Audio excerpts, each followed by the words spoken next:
Welcome to Monk's Temple. Settle in. Let the weight of your day soften. Allow your listening to drop from your thinking mind down into your feeling body. There is a medicine older than pharmacies, more advanced than any technology, already breathing within you. It waits in the spaces between your breaths. For centuries, in quiet forest monasteries and in the hearts of wandering monks, a truth was lived: healing is not something you find. It is something you remember. It is your body exhaling in profound relief when your mind finally stops arguing with what is. I remember a turning point in my own life, years ago.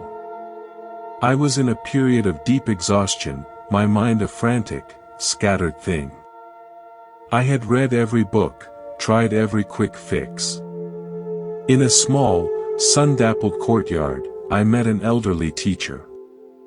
I poured out my troubles, the fatigue, the anxiety, the feeling of being fundamentally out of sync. He listened with a patience that felt like a deep, still pool. When I finished, he didn't offer advice. He simply pointed to a large, porous stone in a basin of water at the courtyard center. The stone was constantly wet, water seeping into its very core. Your efforts, he said softly, are like trying to paint water onto a stone. You brush and brush, but it dries instantly, leaving you frustrated. True saturation, he gestured to the stone in the basin, happens not by effort, but by immersion. By being placed in the element itself, and allowing it to seep in, slowly, through every pore. Your 5 minutes of stillness is not a task to complete. It is you, placing the porous stone of your being into the basin of presence. Then, you stop brushing. You simply allow the saturation to happen. That image changed everything for me. Healing became less about doing and more about being placed in the element of awareness.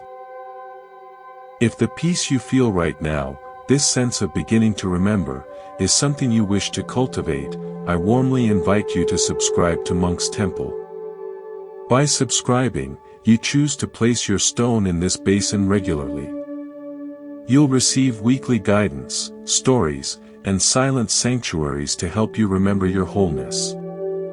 It would be an honor to have you here as part of this community. Let's begin with the breath. But not as a technique. Think of it as the oldest conversation. The first agreement you ever made with life was to inhale. With every in-breath, you say, yes, to this moment. With every out-breath, you release what you no longer need. In the ancient Pali language of the Buddha's teachings, the word for breath, anapana, is intimately linked with the word for life itself. To attend to your breath is to attend directly to the current of life flowing through you. Right now, just notice it. Don't change it. Just become the curious observer of this gentle tide coming in and going out. Is it shallow? Deep? Smooth? Jagged? There is no judgment here. Only the kindness of noticing. In the profound wisdom of Buddhism, suffering arises from attachment and aversion, from clinging to what is pleasant and resisting what is unpleasant. We apply this to emotions, to possessions. But we rarely apply this gentle wisdom to our own bodily sensations. We declare war on discomfort. We see pain as an enemy to be defeated, fatigue as a weakness to be overcome. But what if, for these next few moments, you practiced a radical ceasefire? What if you simply allowed the sensation in your body to be exactly as it is, without the story of bad or wrong attached to it? This is not resignation. This is the foundation of true healing. When you stop fighting a sensation, you withdraw the energy of conflict that feeds it. You are left with pure sensation. A changing, flowing energy in the field of your awareness. And in that open space, transformation becomes possible. Let me share a story, a parable from the tradition. There was a village built beside a wide, powerful river.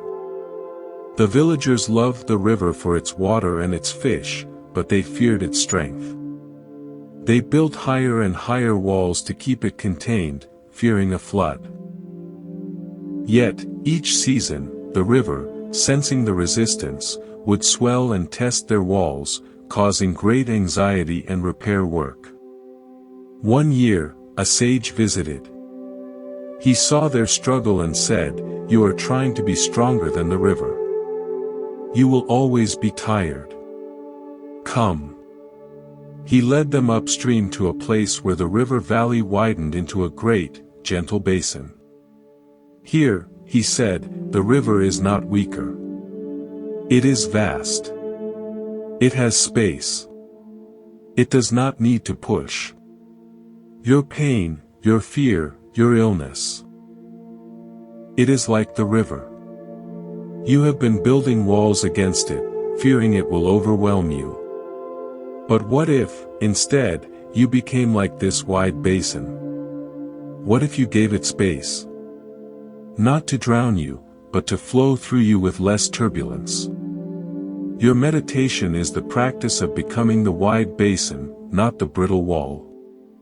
The practice is one of expansion, not containment. So, let's practice becoming the basin. Wherever you are, let your body be supported. Close your eyes if it feels comfortable. Bring your awareness to the physical container of your body. Feel its boundaries, your skin. Now, imagine those boundaries becoming softly permeable, like the banks of a wide, sandy basin. With each inhale, imagine your awareness expanding just beyond your skin, creating more interior space. With each exhale, imagine any hard, resistant energy softening and dissolving into that space. You are not trying to change what is flowing within you.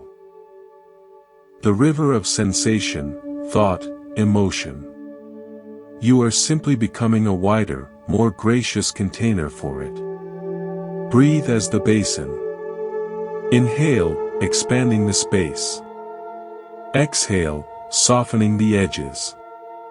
We often speak of listening to the body, but it can feel abstract. Let's make it specific.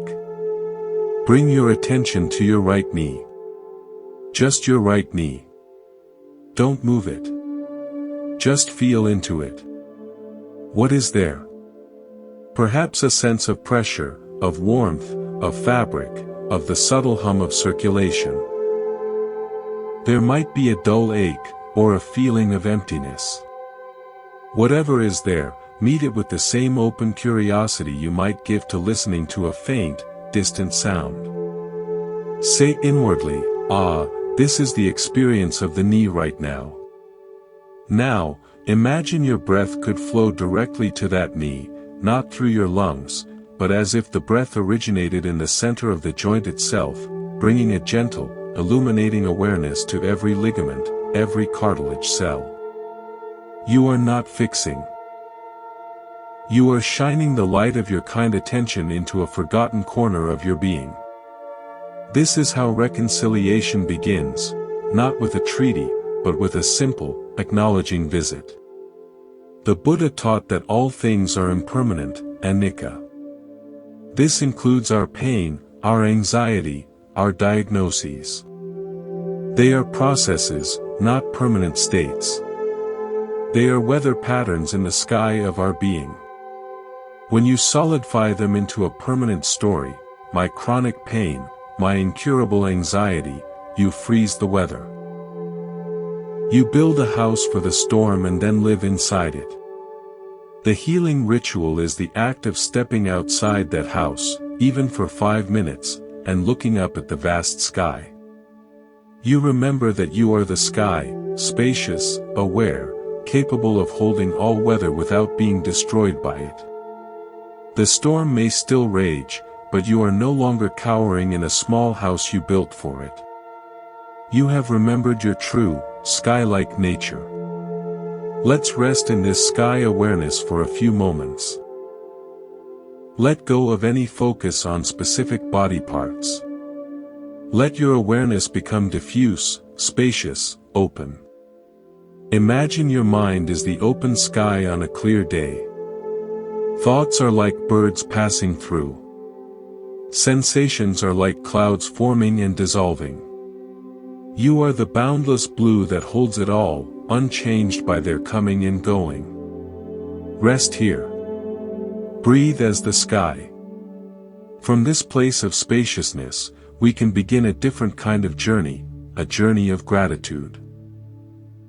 Your body, in this moment, is performing millions of acts of exquisite intelligence without any conscious command from you. Your heart is beating. Your lungs are exchanging gases. Your immune system is patrolling. Your liver is filtering.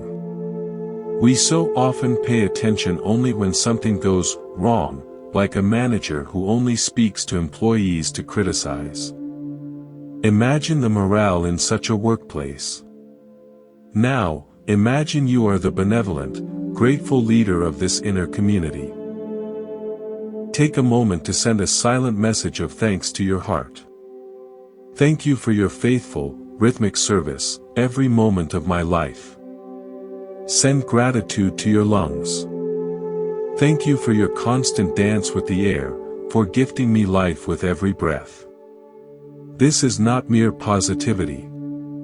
This is wise recognition. A body that feels appreciated is a body that operates in a state of grace and cooperation, rather than under the stress of constant criticism. This is the essence of the first step. Arriving, ceasing the war, expanding into spacious awareness, and beginning with gratitude. It is about changing the inner relationship from one of opposition to one of alliance. Now that you've arrived, now that you've practiced being the sky and not the storm, we turn to a subtler language.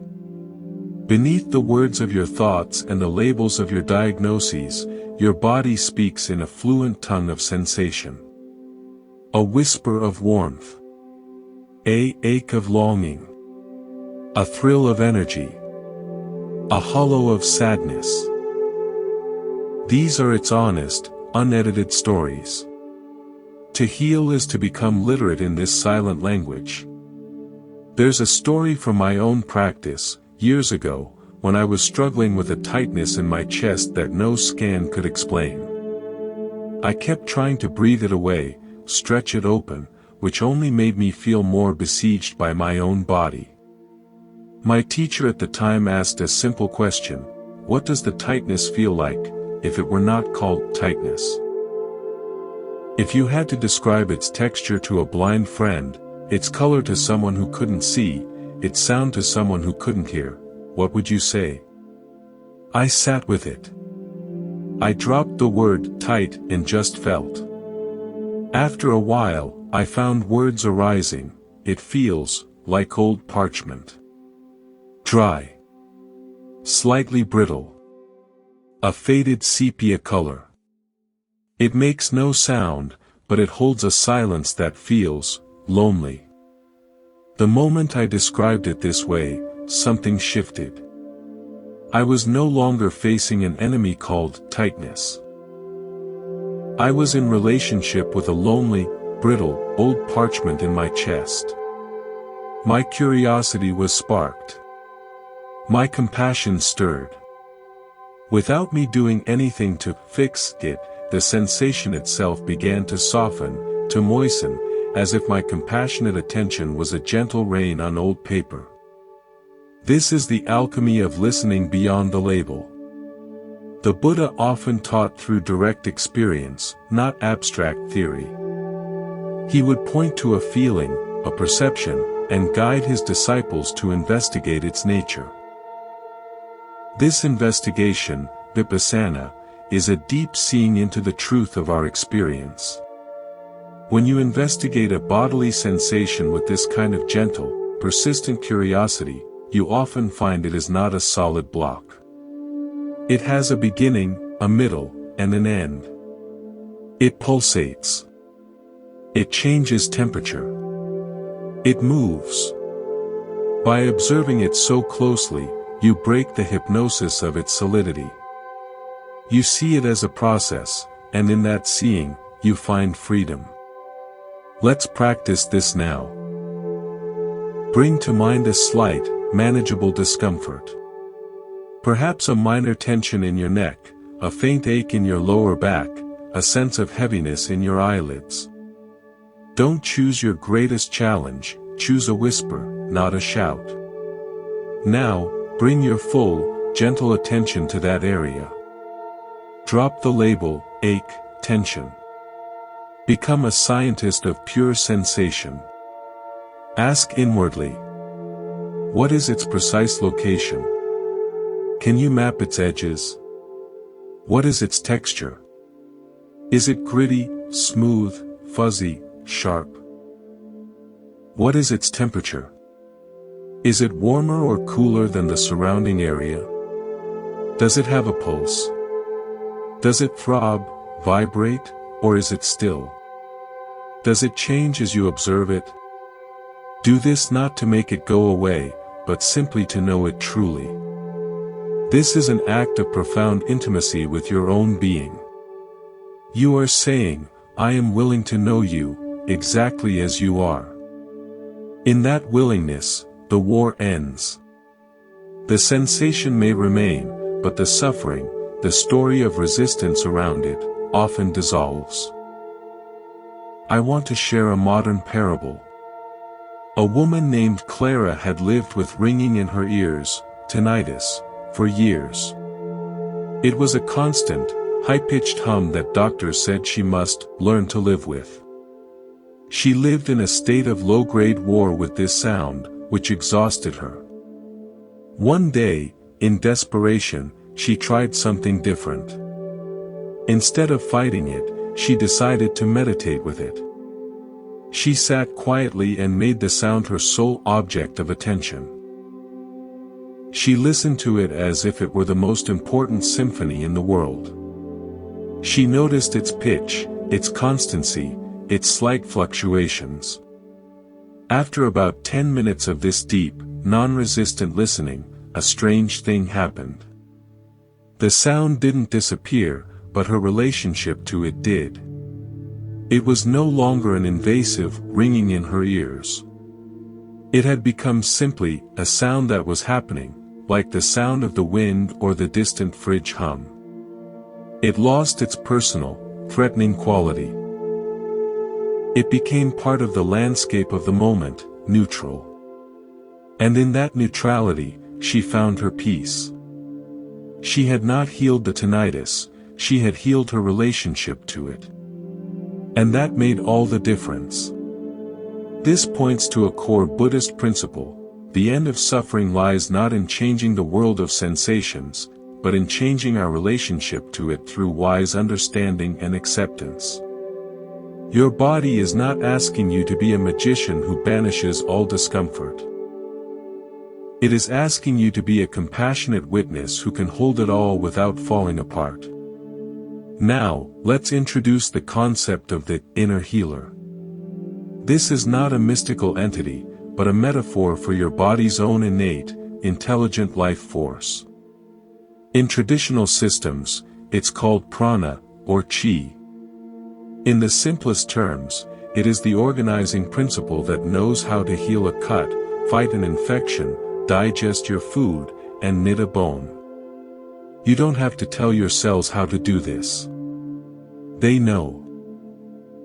Your conscious mind's role is not to micromanage this healer, but to get out of its way, to stop drowning its signals in noise and stress, and to create the conditions of inner peace in which it can do its best work. Imagine this inner healer as a gentle, ancient physician who lives in the quiet core of your being. For years, you may have been shouting so loudly with your worries, your busyness, your self-criticism, that you've never heard this physician's soft voice. The 5-minute ritual is you lowering your voice. It is you sitting quietly in the waiting room of your own heart, finally ready to listen. You are not telling the physician what to do. You are simply presenting yourself and saying, I am here. I am listening. Let's create a space to connect with this feeling of innate intelligence. Place one hand over your lower belly, just below your navel. This area is often seen as the reservoir of this vital force. Breathe gently into your hand. With each inhale, imagine you are drawing a soft, golden light from the earth itself up into this center. With each exhale, imagine that light radiating outward from this center, suffusing your entire body with a gentle, nourishing warmth. You are not creating this light.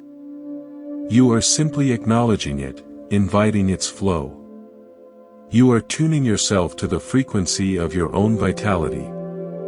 Sit with this for a few breath cycles. Hand on belly. Breathing in earth light. Breathing out radiant warmth.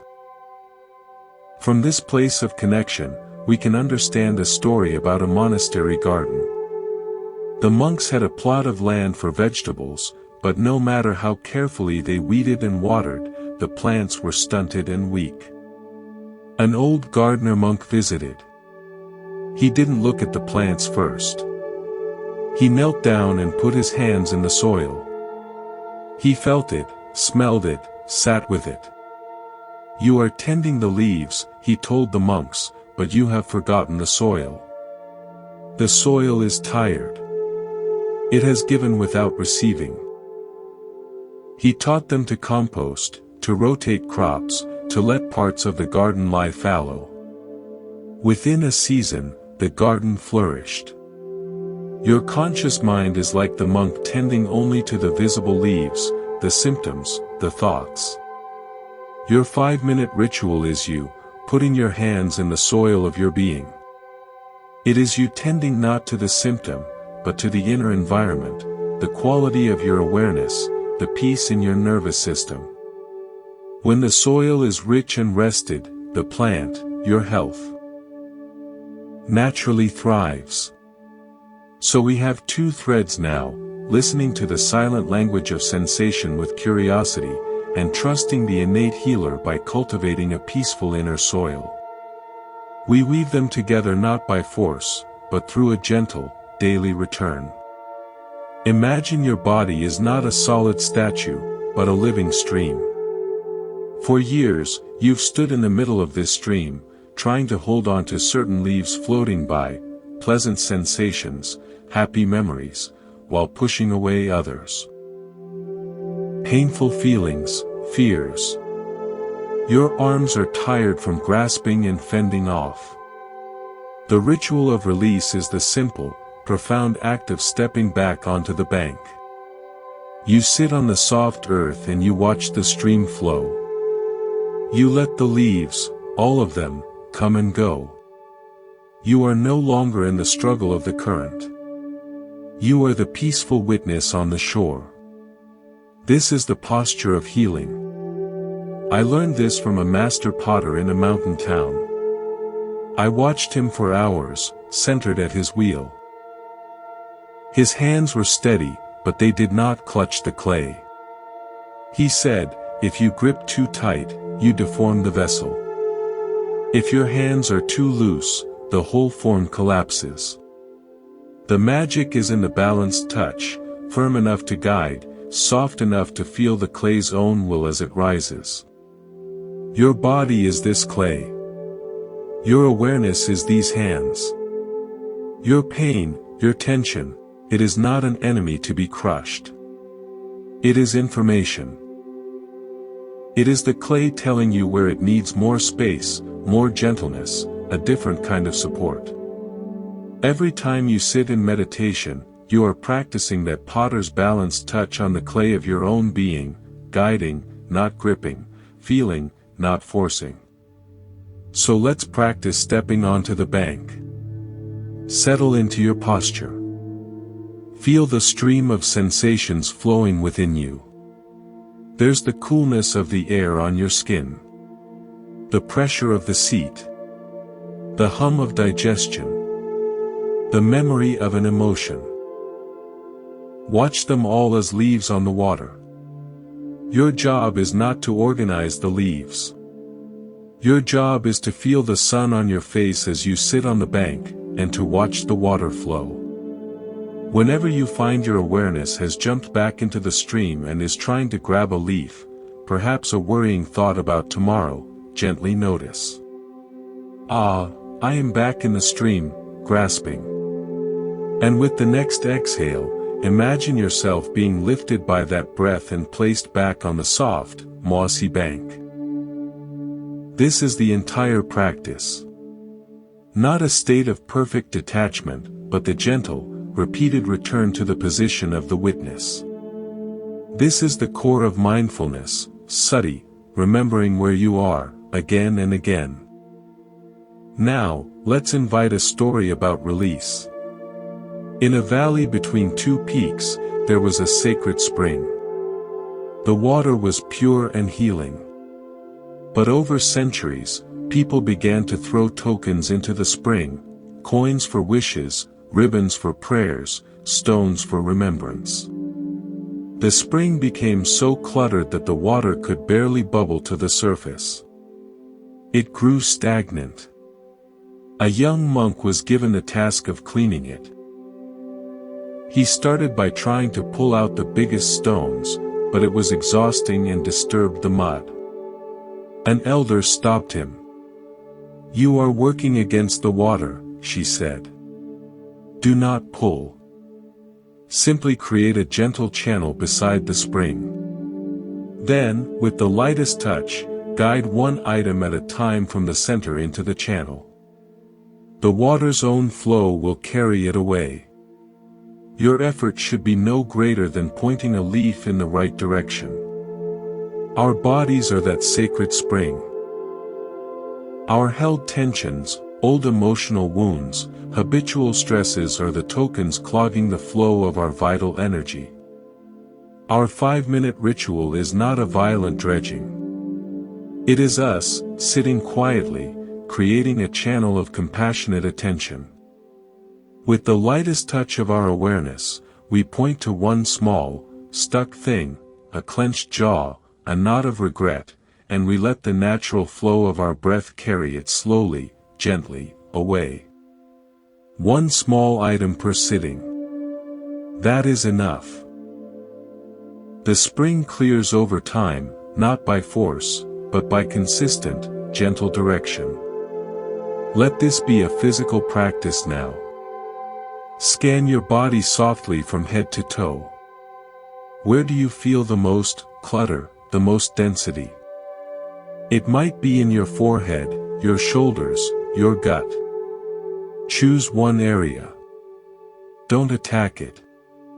Simply place your awareness there, like the monk pointing to a single stone in the spring.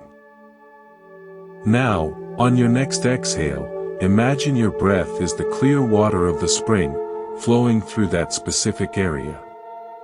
Don't visualize the clutter disappearing.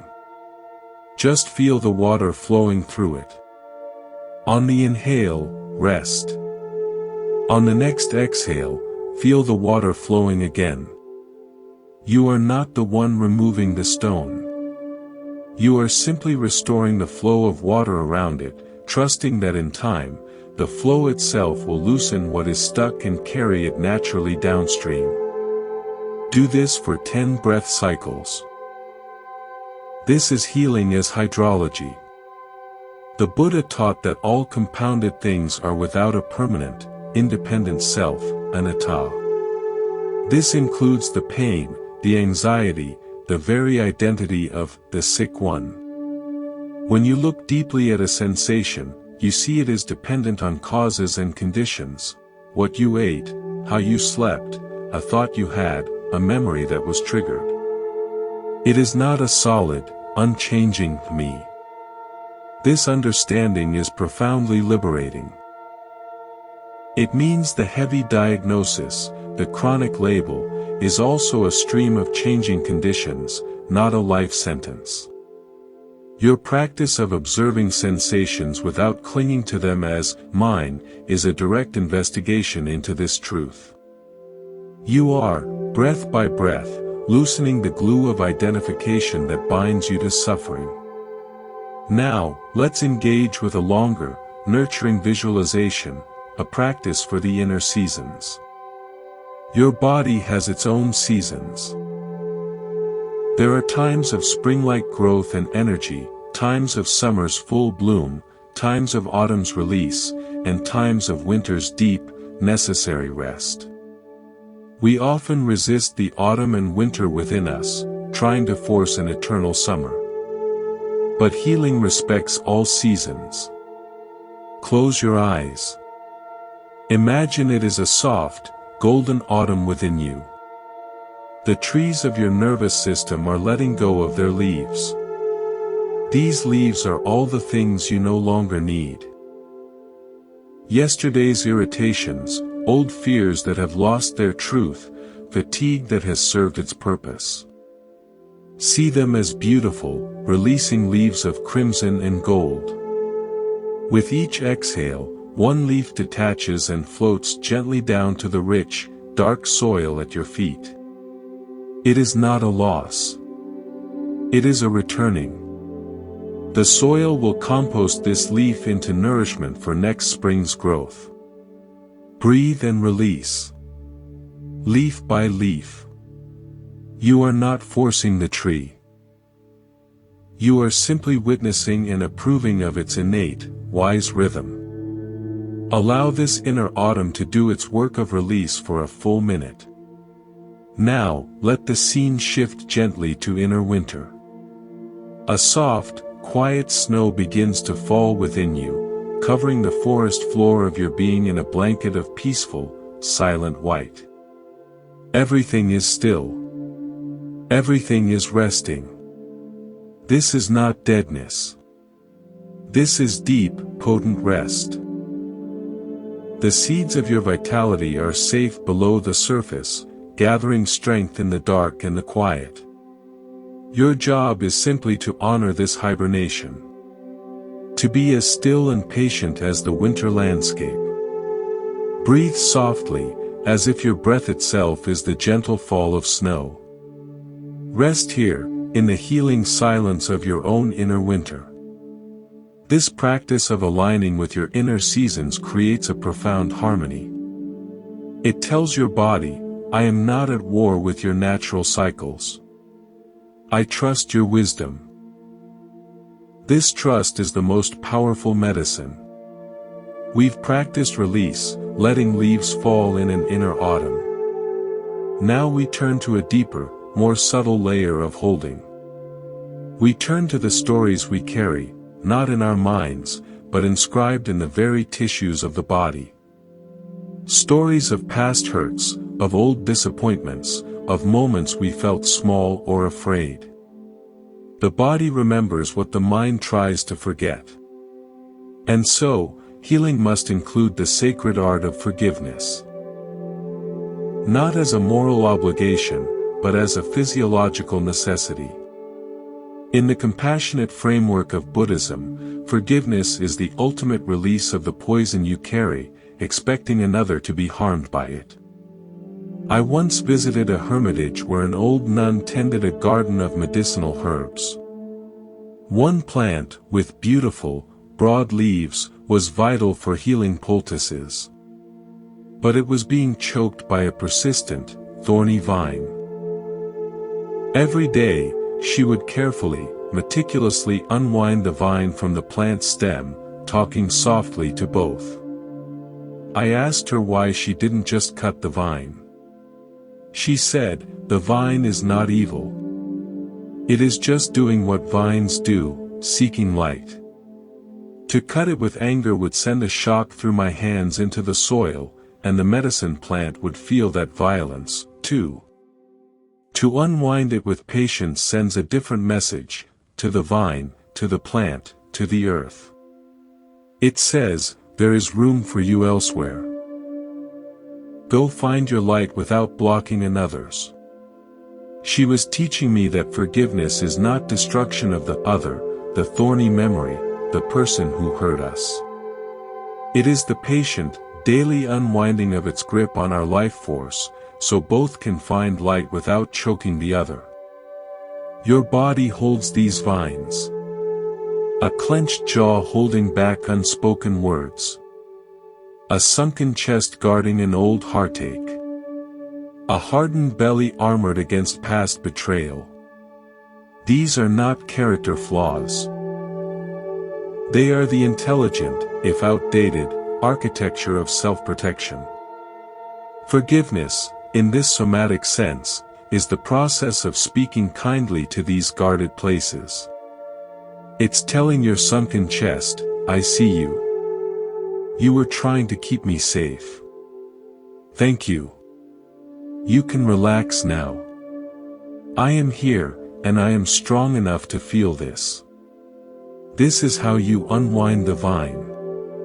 Let's try a gentle practice of somatic forgiveness.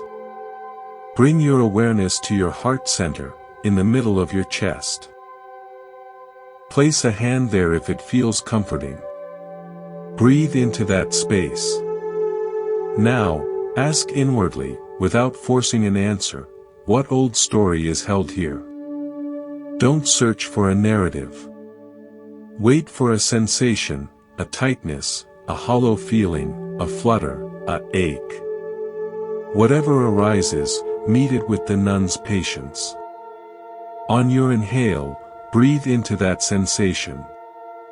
On your exhale, whisper inwardly, I unwind you. You are not forgiving a person in this moment.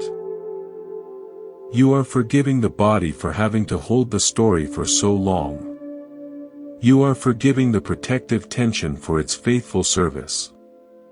This is the first and most essential forgiveness. Do this for several breaths. Inhale into the held place. Exhale, I unwind you.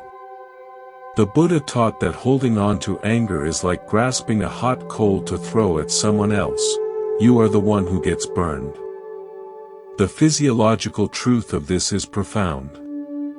The chemistry of resentment. The cortisol, the adrenaline, the inflammatory response, is a hot coal burning in your own digestive system, your own cardiovascular network. Forgiveness, then, is not saying what happened was okay. It is the act of gently, deliberately, setting down the hot coal. It is a gift of coolness you give to your own nervous system. Let me share a story about a fisherman. He had a deep, long-standing feud with another fisherman over a favored cove. The anger was a constant knot in his stomach, affecting his sleep and his health. One evening, a traveling monk shared a simple practice. Tonight, the monk said, do not think of your rival. Sit by the sea and watch your own breath. When you inhale, say to yourself, this breath is for me. When you exhale, say, this breath is for him. Do not force any feeling. Just dedicate the breath. Skeptical but desperate, the fisherman tried it. For the first 10 breaths, his exhalations were sharp and forced. But as he continued, the mechanical act of sharing the impersonal air, the same air that filled his rival's lungs, began to soften something. He wasn't forgiving the actions, but he was acknowledging a shared, fundamental reality. They both breathed the same sea air to live. The knot in his stomach didn't vanish that night, but it loosened enough for him to sleep deeply for the first time in years. He had begun to set the coal down. We can practice this now. It's called the shared breath. Sit comfortably. Inhale gently, and as you do, feel the breath nourishing your own body. Silently think, for me. Now, exhale gently. As you do, imagine the breath leaving you and becoming part of the great, shared atmosphere. Silently think, for all. You are not giving your personal energy away. You are acknowledging the interconnected exchange that is always happening. You breathe in what trees exhale. You exhale what plants inhale. Your breath is never truly only yours. This practice gently erodes the illusion of separation that feeds resentment. Do this for 5 breath cycles. Inhale, for me. Exhale, for all. Now, we go deeper, to perhaps the most difficult forgiveness, forgiving the body itself. For its perceived failings, its illnesses, its aging, its pains. We often harbor a secret resentment against our own flesh. Why are you doing this to me? This inner war is the most draining conflict of all. True healing is impossible while you are occupying your body as an angry tenant, blaming the house for its wear and tear. Imagine your body as a loyal donkey that has carried you over a long, difficult mountain path. It is tired. It has scars. It stumbles sometimes. You stand before it, frustrated at its slowness. You could beat the donkey, shout at it, resent it. Or, you could see the weariness in its eyes, the dust on its coat, the heaviness of the loads it has carried for you. You could place a gentle hand on its brow and say, "Thank you. I am sorry for the difficult path. Let us rest together." This is the moment of reconciliation. Your body is that donkey. It has carried you through every experience of your life, without complaint. Can you place a hand on your heart, right now, and thank it? Can you whisper an inner apology for the times you've cursed it, ignored it, pushed it beyond its limits? This is not self-pity. This is the solemn and healing ritual of making peace with your most faithful companion. Let's do that. In silence, place your hand over your heart. Feel its beat, that relentless, faithful drum.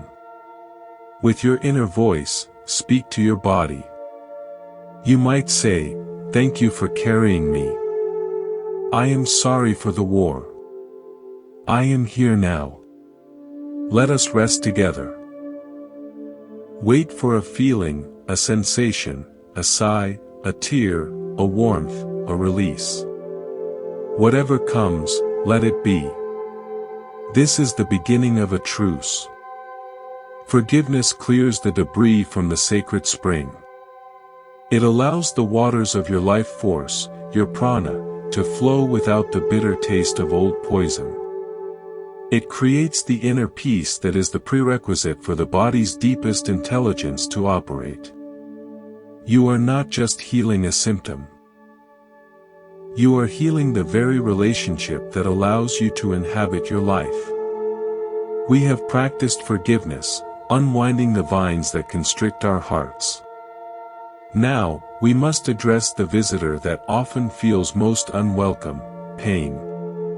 Not the mild discomfort we can observe with curiosity, but the intense, demanding presence of deep physical or emotional pain. In the noble truth of Buddhism, suffering exists. To deny this is to build a spiritual bypass over a raging river. True healing does not bypass, it fords. It finds a way to be with the torrent without being swept away. The ritual we learn here is not about diminishing the sensation of pain, but about enlarging the context of awareness that holds it. It is about finding the still point in the storm. I recall a time of severe back pain that left me feeling imprisoned in my own body. Every movement was a calculation, a negotiation with fire. My meditation then was frantic, a desperate attempt to meditate the pain away. It was like trying to put out a fire by blowing on it. I only grew more exhausted. A teacher, seeing my struggle, gave me a single instruction: stop trying to put the fire out. Your job is not to be the firefighter. Your job is to be the hearth. I didn't understand at first. He explained, a hearth contains the fire. It gives it a boundary, a purpose, a place to be. It does not fear the flames. It holds them, so the fire can cook food and warm the room, instead of burning the house down. Your pain is the fire. Your wide, compassionate awareness is the hearth. Contain it. Give it a space within you where it can burn without consuming all of you. This shifted everything. I stopped fighting and began the practice of containment, of being the spacious, stone hearth for the flames of sensation. Let's practice being the hearth. If you have an area of significant pain or intense sensation, bring a gentle attention to its general location. Now, imagine drawing a soft, luminous circle around that area in your mind's eye. This circle is the boundary of the hearth. The pain is the fire within it. Your awareness is the stone of the hearth itself, solid, present, unchanged by the heat. Breathe. Feel the solidity of your awareness surrounding the pain. You are not breathing into the pain to change it. You are breathing to reinforce the steady, spacious presence of the hearth that holds it. With each inhale, feel your awareness become more solid and vast. With each exhale, feel that solidity gently encircle the area of intensity. You are creating a context of safety. The message to your nervous system is, this sensation is allowed to be here. It has a place. It is contained. It does not define all of me. Practice this for a dozen breaths. Be the hearth. From this place of containment, we can invoke a powerful Buddhist principle, the separation of Vedana, feeling tone, from sana, perception. The raw sensation of pain is one thing. Our perception of it as unbearable, terrifying, or permanent is another. The suffering is in the fusion of the two. The practice is to gently, patiently, pry them apart. To say to the raw sensation, I feel you. And to say to the catastrophic story, I see you are here, but you are not the same as the sensation. This is how we stop the fire from spreading from the hearth into the rest of the house. Let me tell you a story about a blacksmith. He was known for making the finest bells, whose sound could carry for miles. His secret, he said, was in the cooling. After the metal was shaped in the fierce heat, he did not plunge it into water, which could make it brittle and prone to crack. Instead, he would place the glowing bell in a bed of dry sand, covering it completely. The sand contained the heat, allowing it to dissipate slowly, evenly, over many hours. The bell cooled without stress, and its molecular structure became aligned, giving it a pure, resonant tone. When we are in pain, our instinct is to seek the quick plunge, the instant fix, the numbing distraction. But this can make our inner structure brittle. The practice of mindful containment is the sand bed. It allows the intense heat of the experience to cool slowly, held in the nurturing, non-reactive medium of your awareness. This slow cooling under presence is what forges resilience and aligns your inner being for a clear tone, even after the fire. Now, let us build upon this by finding an inner refuge. A refuge is not an escape from pain, but a place of perspective within yourself that pain cannot touch. The Buddha offered the triple gem, the Buddha, the potential for awakening. The Dharma, the truth of the way things are, and the Sangha, the community of fellow practitioners. We can find a somatic equivalent. Your inner refuge has three aspects: the witness, the silent awareness that knows the pain but is not made of it, the breath, the constant, neutral rhythm of life that continues despite the pain, and the heart space, the boundless capacity for compassion that can hold the one who is hurting. Let's visit this refuge. Close your eyes. First, find the witness. Feel back behind your thoughts, behind the sensations. Find the silent, observing presence that is reading these words. That is the witness. It is like the sky that watches the storm. Acknowledge it: I am here, aware. Next, find the breath. Feel its natural rhythm. It needs no command. It is the unwavering pulse of life within you. Tune into it: I am breathed. Finally, find the heart space. Place a hand on your chest. Feel not just the physical organ, but the energetic center of feeling.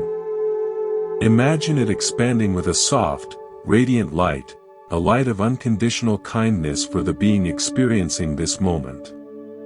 Connect to it: I am compassion. You have now touched your threefold refuge: the aware witness, the living breath, the compassionate heart. This triad is your unshakable sanctuary. No external pain can dismantle it, for it is the very fabric of your conscious being. Whenever you feel overwhelmed by pain, by any difficult sensation, you can return to this place of refuge. It is simple. It is always here. Silently name it to yourself, with each phrase. First, I am the witness. Feel the silent awareness behind the storm. The sky that sees the clouds, but is not touched by them. Second, I am the breath. Feel the rhythmic flow of life within you. It moves on its own. It is the faithful rhythm beneath all that is changing. Third, I am the heart. Feel the expansive kindness in your chest. The boundless capacity to hold this very moment with compassion. These are your threefold sanctuary. They are not distant. They are the ground of your being. I am the witness. I am the breath. I am the heart. You are home. You are safe. You are whole. This is your mantra of sanctuary. It grounds you in what is whole, when a part of you feels broken. To illustrate, there is a tale of an ancient bell tower in a village plagued by yearly floods. The tower stood on the highest ground. When the waters rose, the villagers would gather in the tower's upper chamber. They couldn't stop the flood. They couldn't dry the ground. But from that high, solid room, they could watch the waters rise and fall with a measure of peace, knowing they were safe, together, and that the water would eventually recede. Your pain is the flood. Your threefold refuge. Witness, breath, heart, is that upper chamber in the bell tower. You may not stop the sensation immediately, but you can retreat to this inner room. From here, you observe the flood of sensation with more perspective. You are no longer drowning in it, you are witnessing it from a place of safety and connection. This shift in perspective is where healing truly resides. Let's spend a few moments abiding in this refuge. Sit quietly. Recall the three. Feel the silent, observing presence, the witness. Feel the natural rhythm of the breath, the breath. Feel the expansive, kind radiance in the chest, the heart. Let these three sensations blend into one experience of safe, abiding presence. Rest here. You are home. No sensation, no matter how powerful, can invade this sanctuary. It can only appear within the field of the witness, be accompanied by the breath, and be held in the compassion of the heart. You are the sanctuary. This is the advanced practice for working with intensity. It moves us from combat to containment, from fusion to refuge. It builds the inner architecture that can withstand any weather. We found refuge as the witness, the breath, and the heart. Now, let's explore a dimension of healing that vibrates beneath the surface of thought. The dimension of sound. In the wisdom traditions flowing from the East, the universe began with a vibration, a cosmic hum. Your own body is not a silent machine, it is a symphony of vibrations, the hum of electrical impulses along nerves, the rhythmic drum of your heart, the resonant chambers of your lungs and sinuses. When we are stressed or in pain, this inner symphony can become discordant, a cacophony of frantic signals. The ancient Buddhist and yogic masters understood this, using sacred sounds and mantras not as magical spells, but as tuning forks. They are used to retune the instrument of the body-mind back to its fundamental note of peace. I learned about this not from a scripture, but from a beekeeper who lived near a monastery. In the evenings, he would sit at the edge of his hives, not to harvest, but to listen. He said, a healthy hive has a specific hum. It's a low, steady, contented buzz. It's the sound of thousands of wings vibrating in harmony, of work being done in peaceful unison. If the hive is threatened, sick, or the queen is lost, the hum changes. It becomes higher, jagged, anxious. My job is to listen for that healthy hum and help restore it, sometimes by moving the hive to better flowers, sometimes just by sitting and humming that steady note back to them. He was a master of vibrational healing. He then said something I've never forgotten. Your mind is the queen bee of your body's hive. When it's lost or frantic, the whole system's hum goes jagged. Your meditation is you, sitting at the edge of your own being, listening for your healthy hum, and gently humming it back to yourself until your whole system remembers its tune. Let's become the beekeeper of our own inner hive. Sit comfortably. Close your eyes. Listen inward. Don't listen for anything. Just listen.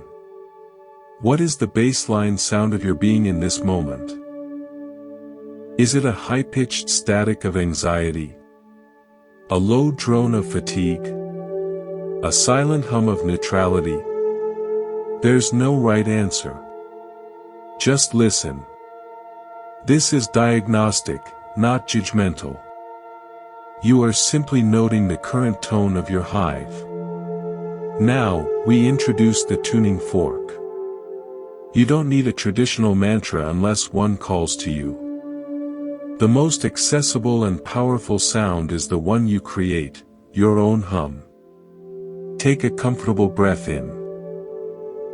As you exhale, gently close your lips and let a soft, steady hum emerge from your throat. Feel the vibration in your chest, your jaw, your skull. Let it be low and gentle. Hum until your breath is naturally spent. Inhale silently. Exhale with the hum again. Do this 3 times. With each hum, imagine the vibration spreading from your throat like ripples in a pond, traveling to every cell, soothing jangled nerves, massaging tense tissues, harmonizing discordant signals. You are humming the note of peace back to your own system. This practice has a basis in neurobiology, It stimulates the vagus nerve, the commander of your parasympathetic rest and digest system. But you need not think of biology. Think of it as singing a lullaby to every frightened, overworked cell in your body. You are the parent comforting the child of your own flesh. Let me share a story about a bronze bowl. In a temple, there was an antique singing bowl used for meditation. Over time, it was neglected and developed a dull patina. It was placed on a shelf, forgotten. A new novice, cleaning, accidentally struck it with a feather duster. Instead of a clear ring, it made a dull, flat thud. The head monk heard it. He didn't scold the novice. He took the bowl down, placed it on a cushion, and took a special mallet. He didn't strike it hard. He began to circle the rim with a steady, gentle pressure. At first, there was just a faint, scratchy whisper. He continued, unwavering in his gentle pressure. The whisper grew into a murmur, then a clear, rising overtone, and finally, the bowl erupted into its full, glorious, resonant song that filled the hall with light. The monk smiled at the novice. See? The song was always there. It just needed consistent, gentle friction at the right frequency to remember itself. Your 5-minute ritual is you taking the mallet of your attention and applying it with gentle, consistent pressure to the rim of your own being. At first, you might hear only the scratchy whisper of your thoughts. But if you persist, with gentle pressure, you will elicit the clear, resonant song of your own wholeness. The hum is the beginning of that song. Now, let's deepen this. We'll use a silent, inner sound, a vibration of imagination that can reach places physical sound cannot. This is called Nada Yoga, the yoga of inner sound. Sit quietly. Tune into your right ear. Imagine you can hear a subtle, high-pitched sound inside it, like the distant ring of a crystal bell, or the sound of crickets very far away, or the faint hiss of steam. It doesn't matter if you really hear it or just imagine it. The intention is enough. Now, imagine that this subtle sound is a frequency of pure light. With each inhale, imagine drawing that sound light from your ear into the very center of your brain, to the pineal gland. With each exhale, imagine that sound light pulsing from that center, down your spine, out along every nerve pathway, to the very tips of your fingers and toes. You are using the idea of inner sound to conduct a luminous cleansing throughout your entire nervous system. Do this for 10 breaths. You are the bell, ringing yourself clear. Sound is also about rhythm, and rhythm is about entrainment. Your heart, your breath, your brainwaves seek to entrain, to match rhythm, with a steady, peaceful pulse. This is why chanting, drumming, and even the steady rhythm of a waterfall can be so healing. Your breath is your built-in drum. Let's use it to create a rhythm of repair. We'll use a simple 4-7-8 pattern, not as a stress technique, but as a lullaby rhythm. Inhale quietly through your nose for a count of 4. Hold the breath gently for a count of 7. Exhale slowly through your mouth, making a soft, whoosh sound, for a count of 8. The long exhale is key, it's the release, the sigh, the letting go of the vibrational charge. Do this 4 times. With each cycle, imagine the whoosh of the exhale carrying away dissonant, stagnant energy, leaving behind a clearer, more resonant space. We end this part with a story of the silent gong. In a cave meditation hall, there hung a great gong that was never struck. New students would ask, "Why have a gong you never use?" The master would say, "Go sit before it at dusk." The student would sit, and in the deep quiet of the cave, as their own mind settled, they would begin to hear it, a faint, ethereal, self-originating hum emanating from the gong's very metal, resonating with the earth's own deep frequency. The gong was so perfectly crafted and attuned that it didn't need to be struck to sing, it sang in harmony with the world's subtle vibration. The master would say, "Your most profound healing song is not the one you create through effort. It is the one you discover when you become still enough to hear the note your own being is already singing, in harmony with life itself."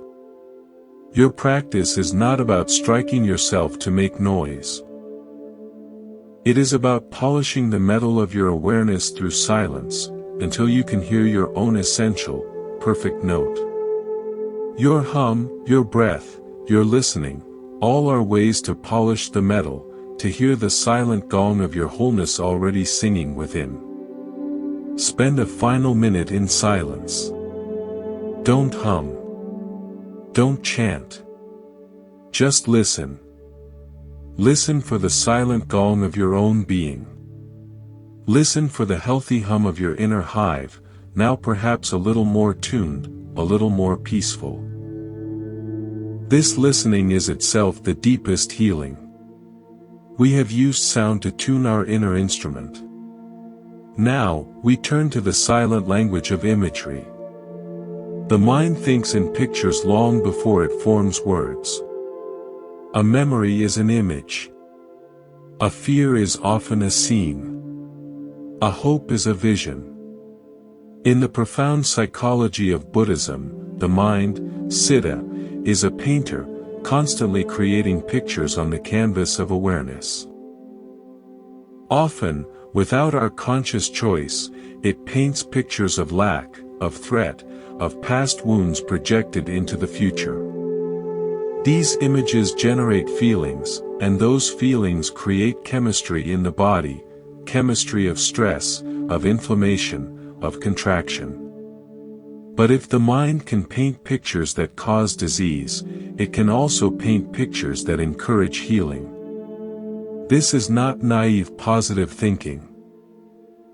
It is the deliberate, gentle redirection of the mind's innate creative power toward images of wholeness, light, and repair. I learned this from a woman who restored ancient tapestries. In a dim workshop, she would work on tapestries damaged by time, moth, and neglect. She didn't just stitch new thread over the holes. First, she would sit for a long time, in silence, gazing at the intact portions of the tapestry, at the vibrant blues of a sky, the rich green of a forest. She said she was letting the wholeness of the pattern sink into her hands. Then, with the most delicate touch, she would begin to weave new thread into the damaged section, not according to a rigid plan, but guided by the felt memory of the whole image she had absorbed. She wasn't creating something new, she was inviting the damaged area to remember its place in the original, beautiful pattern.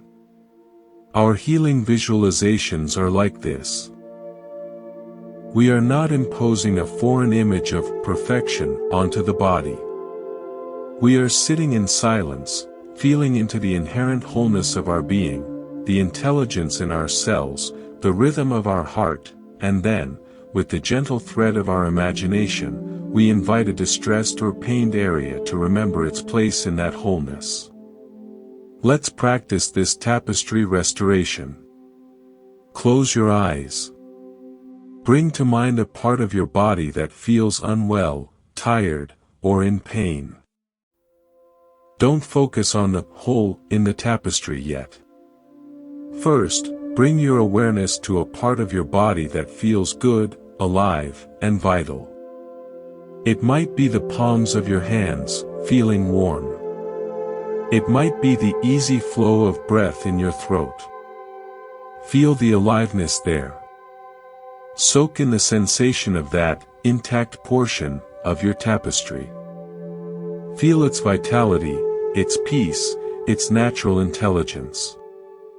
Let that feeling sink into the very bones of your awareness. Now, gently shift your attention to the area that calls for care. Hold it in your awareness softly, as the restorer holds the damaged fabric. Don't stare at the damage.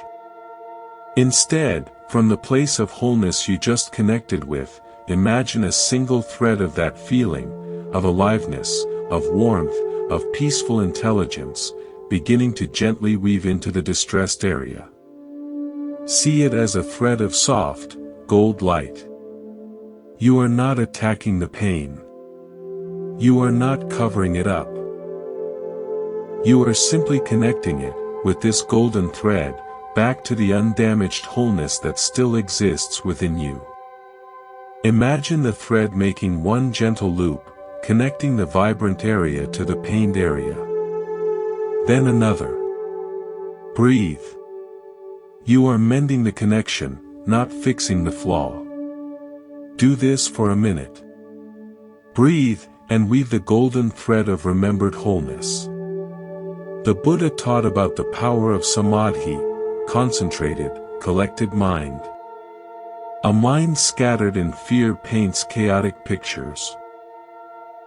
A mind collected in peace can direct its imaginative power with precision and benevolence. Your visualization is an application of samadhi. You are collecting your scattered mental energy and directing it as a beam of compassionate light to a specific place within. Now, let's work with an image for deep, systemic healing, the inner sun. In many traditions, the sun is a symbol of pervasive, nurturing, transformative energy. You have a sun within your belly, the solar plexus. It can feel like a ball of nervous fire when you're anxious, or a cold, dark space when you're depleted. We are going to stoke it to its healthy, golden state. Place your hands over your solar plexus, just below your ribcage. Breathe into that space. Imagine, deep within you, a small, cool, blue moon. This represents any sense of depletion, coldness, or stagnant energy there. Now, on your next inhale, imagine drawing a spark from the infinite sun in the sky down into this blue moon.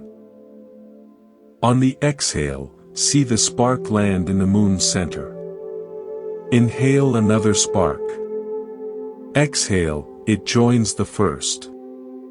With each breath cycle, you bring another spark, until the blue moon begins to glow faintly orange, then warm yellow, then brilliant, radiant gold. It transforms from a cold moon into a warm, miniature, inner sun. Feel its gentle, radiant warmth beginning to spread from your solar plexus outward, up to your heart, down to your belly, out to your limbs. This inner sun is not a burning fire of aggression. It is the steady, nourishing warmth of your own vital energy, reignited.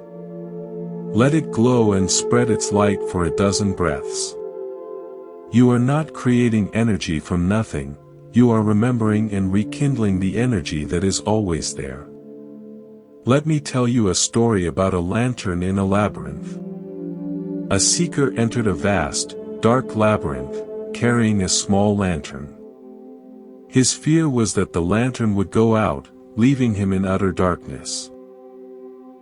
He walked carefully, guarding the flame, but the labyrinth seemed endless, and his oil was dwindling. He sat down in despair. As he sat, he noticed that the walls of the labyrinth where his light fell were not plain stone. They were embedded with thousands of tiny, crystalline flecks. Out of curiosity, he held his lantern close to the wall. The crystals reflected and refracted the light, sending tiny beams shooting off into distant passages he couldn't see. He realized the labyrinth itself was designed to magnify light. He didn't need a bigger lantern, he needed to shine the one he had onto the walls. His own body is the labyrinth. Your pain, your illness, your fatigue, these are the dark passages. Your attention is the lantern.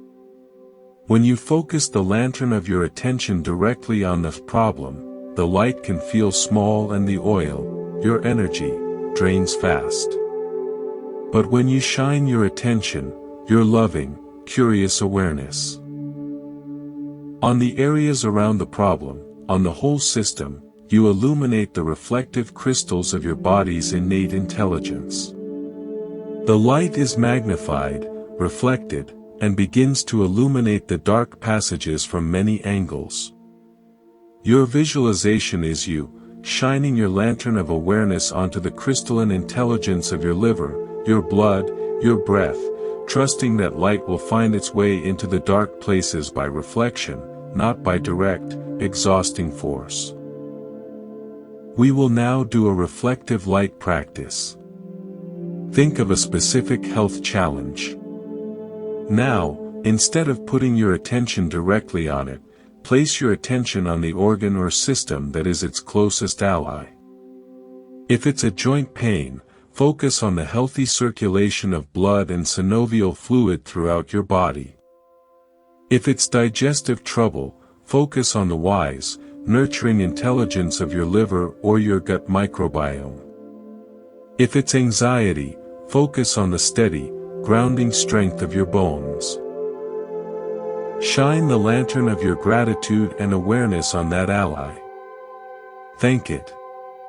Imagine it glowing with health. See that glow reflecting light toward the area of challenge.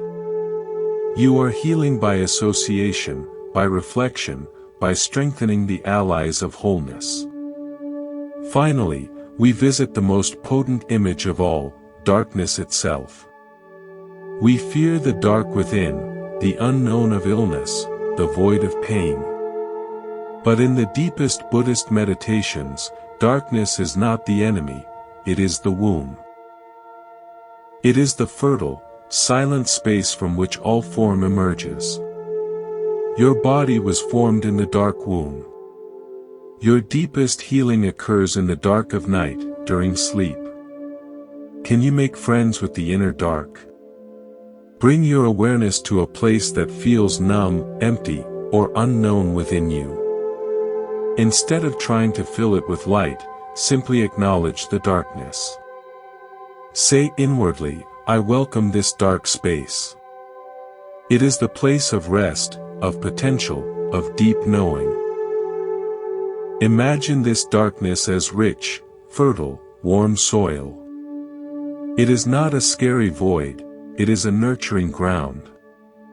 Now, in your mind's eye, plant a single seed into this dark soil. Let it be a seed of intention, for peace, for ease, for healing. Don't dig it up to check on it. Trust that in the dark, unseen, the laws of life are at work. The dark will nurture it. Your job is just to plant the seed with love, and then to water it not with more effort, but with your trustful absence of interference. This is the ultimate act of faith in your body's wisdom, to plant a seed in the dark and let it be. Rest for a moment in the gratitude for this inner canvas, for your mind's power to paint with light, to weave with golden thread, to kindle an inner sun, and to plant seeds in the fertile dark. You are both the artist and the masterpiece. And so we arrive at the final, quiet truth within Monk's Temple. We have journeyed through breath, sensation, forgiveness, refuge, sound, and imagery. We have learned to be the hearth, the weaver, the beekeeper, the restorer of tapestries. But these are not separate tools to be used only in a special seated posture. They are facets of a single jewel, awareness itself, brought gently into the flow of your daily life. The most profound Buddhist healing is not confined to a cushion, it is the seamless integration of that cushion's peace into every step, every gesture, every encounter. It is what the old masters called practice off the mat. Your healing ritual does not end when you open your eyes. It merely changes form. It becomes the sacredness of noticing the weight of a coffee cup in your hand, the warmth, the smoothness, the slight tremor. It becomes the conscious breath you take before answering a difficult email, a breath that makes you the sky, not the storm. It becomes the moment you feel frustration rise and, instead of clenching, you silently hum one note to yourself, turning the discord back to harmony. This is how you build a life that is not interrupted by healing sessions, but is constituted by them. A life where healing is the background hum, not an emergency alarm. I leave you with one last story, a parable of integration.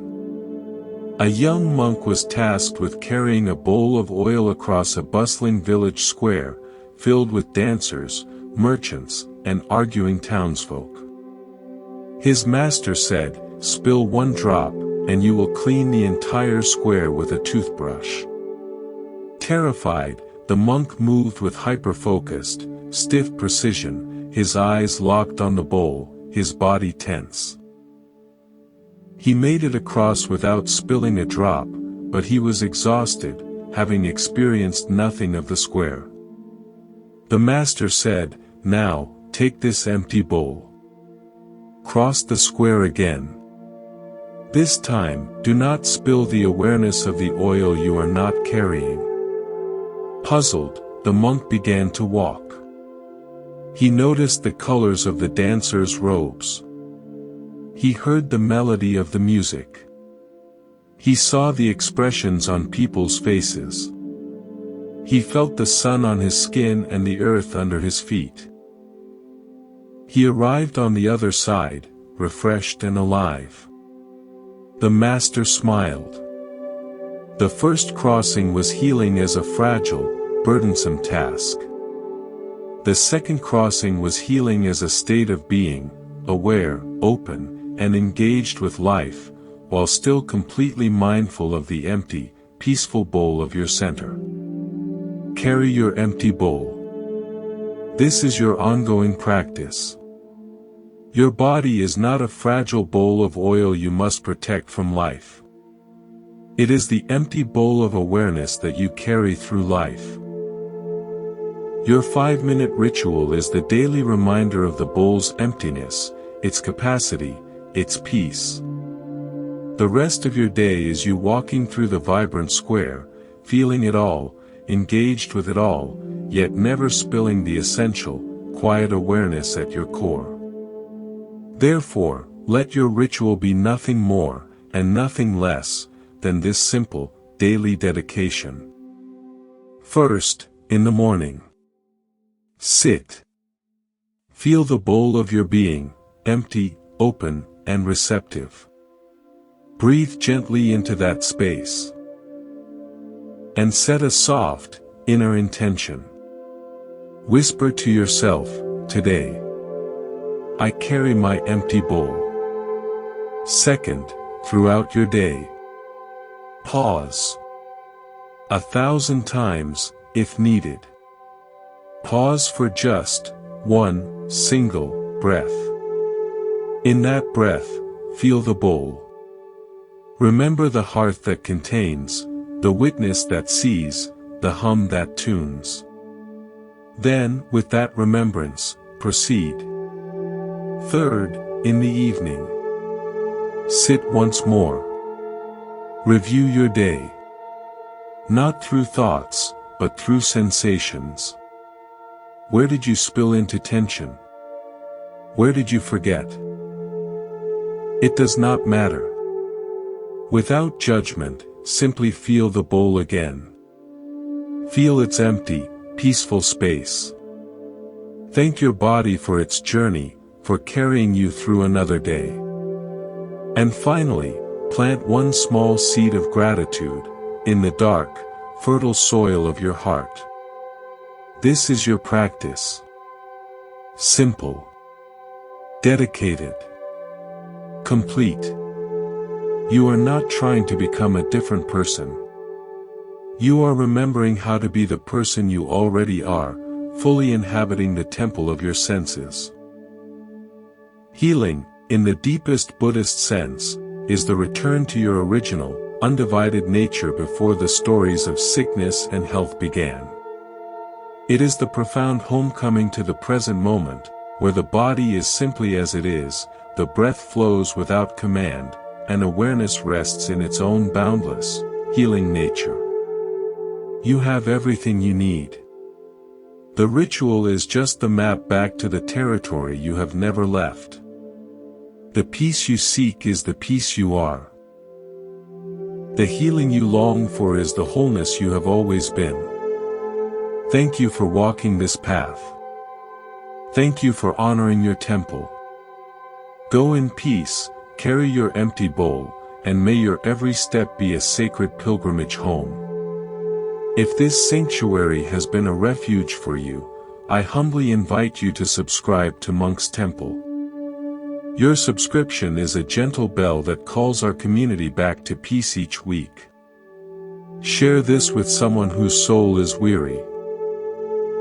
And in the comments below, if your heart feels called, simply write, "I carry my empty bowl." You are healed. You are whole. You are home.